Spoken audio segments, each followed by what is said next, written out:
பார்த்தீங்களா, அந்த காலத்தில் அரசியல் மாத்திரம்தான் இருக்க கலரை போட்டு ட்ரெஸ் பண்ணணும்.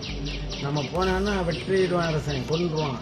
அதனாலலாம் இது செந்தூரம். சென்னா சிகப்பு தூரம். தூரத்தில் நின்று பார்க்க வேண்டிய பொருள். இன்னைக்கு பாருங்கள், என் கையில் இருக்குது. இது பார்த்தீங்கன்னா இருக்க விதைகள் பாருங்கள், என்ன பண்ணுதுன்னு பாருங்கள். இருக்க விதைகள் எப்படி இருக்கு அந்த விதைகள்.